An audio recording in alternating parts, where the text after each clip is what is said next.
Hi friends, welcome to Bani spells fish fry. వీటిని రైస్లో కానీ స్నాక్స్గా కానీ తింటే చాలా టేస్టీగా ఉంటుంది. చేయడం కూడా చాలా ఈజీ. చూడండి, పైన క్రిస్పీగా లోపల సాఫ్ట్గా ఎంతో టేస్టీగా ఉంటాయి.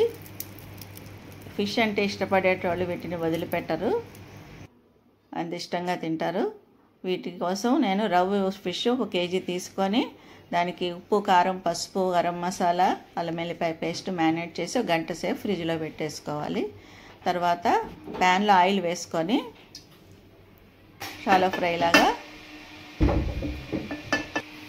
ఆయిల్ వేడెక్కిన తర్వాత ఒక్కొక్క ముక్క నిదానంగా వేసుకోవాలి.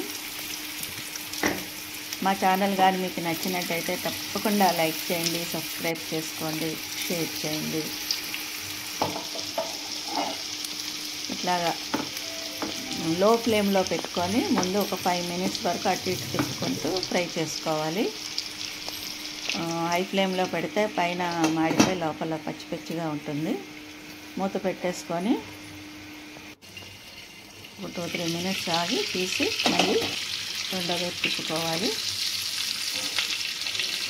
ఈ ఫిష్ ఫ్రైకి ఇలాగా పెద్ద ఫిష్ అయితేనే, పెద్ద ముక్కలుగా ఉంటేనే బాగుంటుందండి. చిన్న చిన్న ముక్కలు అయితే టేస్ట్ బాగోదు, త్వరగా కూడా వేగవు. ఇవేవి తొందరగా, అంటే పెద్ద ఫిష్ కాబట్టి తొందరగా ఫ్రై అవుతుంది, టేస్ట్ బాగుంటుంది. ఇట్లాగా తీసి తిప్పుకుంటూ 2-3 నిమిషాలకు ఒకసారి ఫ్రై చేసుకోవాలి. ఈ ముక్కలు ఫ్రై అవ్వడానికి ఒక 10-15 మినిట్స్ పడుతుంది. ఇప్పుడు కొంచెం మీడియం ఫ్లేమ్లో పెట్టుకోవచ్చు, కొంచెం వేగినాయి కాబట్టి.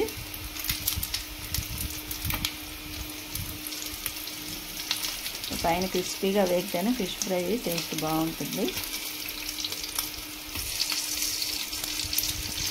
మా ఇంట్లో అయితే చాలా ఇష్టంగా తింటారండి ఫిష్ ఫ్రై.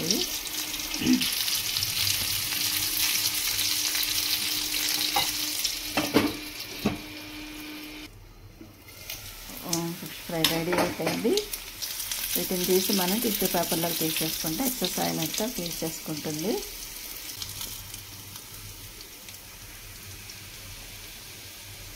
కొంచెం ఈజీగా వచ్చేస్తున్నాయి తీస్తే, మనం చితికిపోకుండా.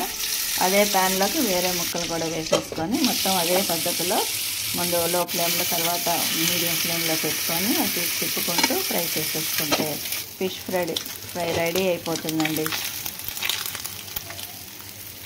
ఇట్లా సర్వ్ చేసుకుంటే పప్పుచారులోకి కానీ